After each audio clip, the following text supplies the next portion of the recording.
Assalamualaikum warahmatullahi wabarakatuh. Alhamdulillahilladzi at'amana bi ni'matil imani wal islam wa nusolli wa nusallimu ala khairil anam sayyidina Muhammadin wa ala alihi wa sahbihi ajma'in. Amma ba'du. Segala puji bagi Allah, salawat dan salamnya semoga tetap tercurahkan kepada Nabi Agung Muhammad Sallallahu Alaihi Wasallam. Ibu-ibu, marilah pada sehabis salat subuh ini kita isi waktu kita dengan mengkaji tentang manfaat sholat 2 rakaat sebelum subuh maupun sholat subuh. Allah Ta'ala fil Qur'anil Karim, a'udzu billahi minasyaitonir rajim. Aqimis sholata liduluki syamsi ila ghasaqil laili wa Qur'anal fajr. Inna Qur'anal fajri kana masjuda. Dirikanlah sholat dari sesudah matahari tergelincir sampai gelap matahari, dan dirikanlah pula sholat subuh. Sesungguhnya sholat subuh itu disaksikan malaikat. Quran surat Al-Isra ayat 78. Sebagaimana dalam hadis Rasulullah juga, Raka'atul fajri khairum minad dunya wa ma fiha. 2 rakaat fajar, sholat sunnah qobliyah subuh lebih baik daripada dunia dan seisinya. Hadis riwayat Muslim nomor 725.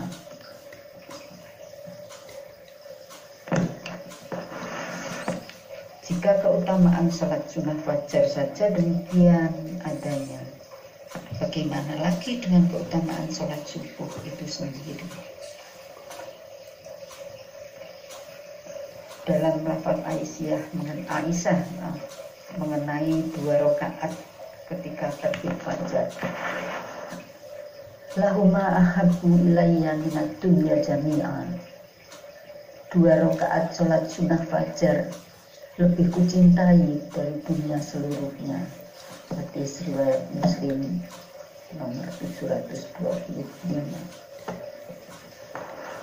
Juga hadis riwayat Ibnu Sini Al-Hakim, Allahumma rabbi Jibrila wa Israfila wa Mikaila Muhammadin Nabi Abdullah minan nar. Itulah doa yang sering diucapkan setelah sholat 2 rakaat qobliyah subuh. Marilah kita bahas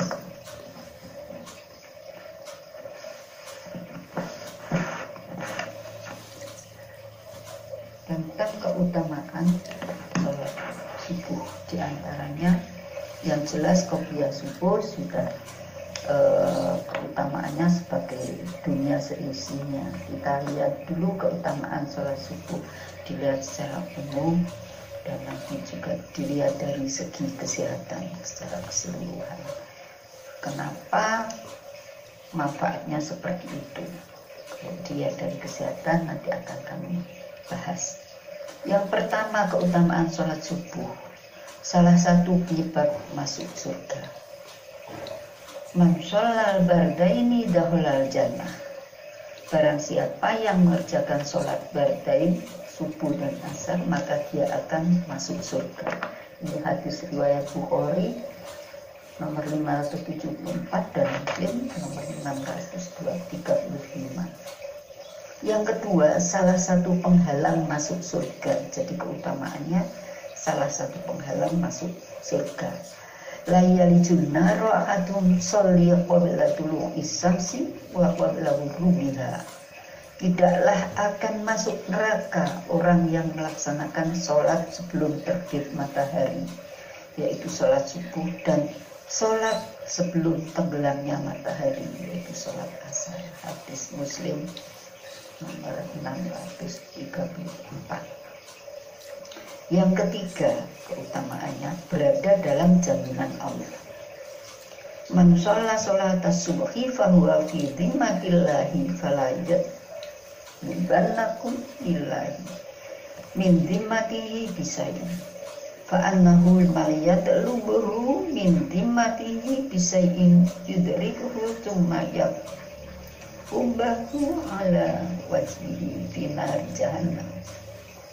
Barang siapa yang sholat subuh, maka dia berada dalam jaminan Allah. Oleh karena itu, jangan sampai Allah menuntut sesuatu kepada kalian dari jaminannya. Karena siapa yang Allah menuntutnya dengan sesuatu dari jaminannya, maka Allah pasti akan menemukannya dan akan menelungkupkannya di atas wajahnya dalam neraka jahanam. Hadis riwayat Muslim 163. Keutamaan yang keempat, dihitung seperti sholat malam penuh. Man sholla isya'i fi jama'ati faka'annama qoma nisfal lail. Wa man sholla subhi fi jama'ati faka'annama sholla laili kullah. Barang siapa yang sholat isya berjamaah, maka seolah-olah dia telah sholat malam selama separuh malam. Dan barang siapa yang sholat, dia telah sholat subuh seluruh malamnya. Dia telah sholat seluruh malamnya maksudnya. Hadis riwayat Muslim nomor 656. Manfaat yang kelima, disaksikan para malaikat. Wadastami'u malaikatul laili wa malaikatul nahar fi sholatil fajri. Dan para malaikat malam dan malaikat siang berkumpul pada sholat fajar itu waktu subuh. Hadis riwayat Bukhari 137 dan Muslim 632. Itulah tadi keutamaan sholat sebelum subuh 2 rakaat dan sholat subuh yang berjamaah. Setelah kita tahu keutamaannya, maka kita mempelajari tentang ancaman bagi yang meninggalkan sholat subuh. Inna atqalu sholati alal munafiqina sholatal isya'i wa sholatal fajri walau ya'lamuna fiha ma fihima la tauhuma walau khabro. Sesungguhnya sholat yang paling berat dilaksanakan oleh orang-orang munafik adalah sholat isya dan subuh. Sekiranya mereka mengetahui keutamaan keduanya, niscaya mereka akan mendatanginya sekalipun dengan merangkak. Ini hadis riwayat Bukhari dan Muslim. Semoga Allah selalu memberi hidayah kepada kita semua, terkhusus bagi wanita, para laki-laki, untuk dapat melaksanakan sholat berjamaah di masjid. Ibu-ibu yang saya cintai, marilah kita bahas manfaat sholat subuh bagi kesehatan. Kita tahu sholat sunnah sebelum subuh aja keutamaannya seperti itu. Keutamaannya seperti itu. Lebih bagus dari dunia seisinya. Apalagi kita sholat subuh berjamaah. Sholat subuh itu merupakan ibadah wajib waktu fajar. Maka manfaat rohani dan kesehatan ada dari Dr. Mukri Nasution. Dalam tubuh manusia itu ada beberapa organ yang bekerja tanpa komando dari otak. Ini terjadi bila saat terbangun ataupun tertidur. Jadi irama sirkadian tubuh manusia mulai terjadi pada pukul 3 dini hari yang dikarenakan adanya peningkatan adrenalin. Begitulah ibu-ibu, dalam Quran Allah telah berfirman, sehingga bangun tengah malam itu sholat. Bagus, seperti lanjutannya yang saya baca tadi, wa minal laili fatahajjad bihi nafilatan lak asa ayyab ataka rabbuka maqaman mahmuda wa qur rabbi adkhilni mudkhala sidqi wa akhrijni mukhraja sidqi waj'alni minka sultanan nasir. Sesuai dengan firman itu tadi, dalam ilmu kesehatan juga banyak sekali manfaatnya. Mari kita lanjutkan. Jadi mulai pukul 3 dini hari yang dikarenakan adanya peningkatan adrenalin. Nah, peningkatan adrenalin itu bisa menyebabkan pembuluh darah menyempit, sehingga pasokan O2 ke otak akan berkurang, atau pasokan oksigen ke otak itu akan berkurang, sehingga irama sikardian sendiri itu merupakan sebuah siklus berlangsung 24 jam atau mekanisme khusus yang mengatur proses tubuh waktu tidur. Jika otak mengalami kondisi kekurangan oksigen yang demikian, maka akan menyebabkan orang bisa mengantuk. Jadi menyebabkan manusia mengantuk dan susah bangun. Peningkatan adrenalin juga bisa menyebabkan timbulnya trombus atau gumpalan darah. Jadi gumpalan dalam pembuluh darah maksudnya akan mengganggu pada sistem kardiovaskuler. Biasanya adrenalin meningkat pada saat seseorang merasa stres dan bekerja. Tapi ada juga zat yang dihasilkan pembuluh darah, yakni nitrat oksida. Begitulah Allah menciptakan, mesti ada malam. Nitrat oksida yang dihasilkan oleh pembuluh darah itu tadi. Jadi zat ini bisa meningkat ketika bangun pada pagi hari. Jadi kita bangun pada pagi hari jam 3 atau setengah 3 itu tadi, kita akan bisa meningkatkan nitrat oksida. Lebih meningkat saat kita berjalan ke masjid untuk melakukan sholat qobliyah dan jamaah subuh.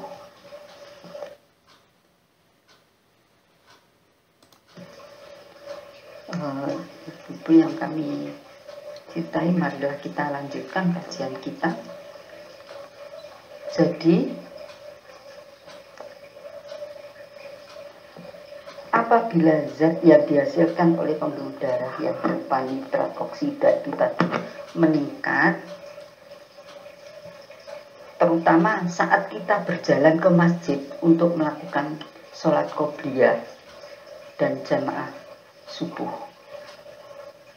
Pada saat melakukan gerakan-gerakan sholat, zat tersebut dapat membuat pembuluh darah melebar, sehingga ia melanjutkan oksigen ke otak bertambah dan mampu memecah trombus pada pembuluh darah.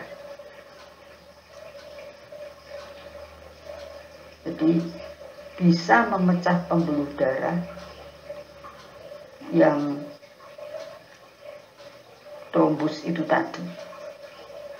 Terutama kita kalau sujud terakhir seperti yang dilaksanakan Nabi Muhammad, sujud terakhir sampai lama, itu akan menambah oksigen yang masuk ke otak kita, sehingga kita menjadi cerdas dan tidak akan terjadi trombus lagi. Ibu-ibu, bisa dibuktikan sekarang ada alat bisa mendeteksi status, langkah, berapa langkah maupun berapa jarak kalori, detak jantung maupun latihan cuaca treadmill, lari, jalan, bersepeda, renang dan sebagainya. Sekarang ada alat yang kita pakai seperti jam tangan, itu bisa mendeteksi, tidak bisa dibuktikan dengan itu. Itulah ibu-ibu sekedar tambahan dari saya. Semoga bermanfaat bagi kita semua.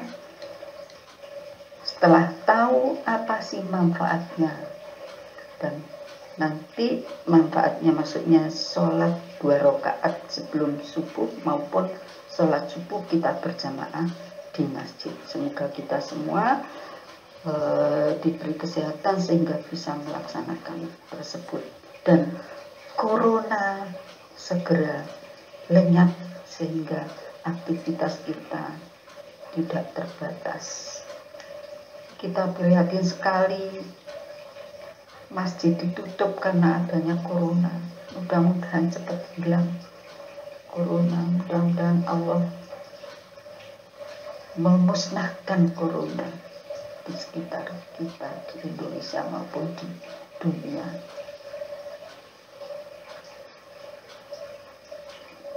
Semoga ilmu ini bermanfaat, dan apabila ada kesalahan itulah adalah dari saya, dan kebenaran hanyalah dari Allah. Nasrun minallah wa fathun qarib. Wabillahi taufiq wa hidayah. Wassalamualaikum warahmatullahi wabarakatuh.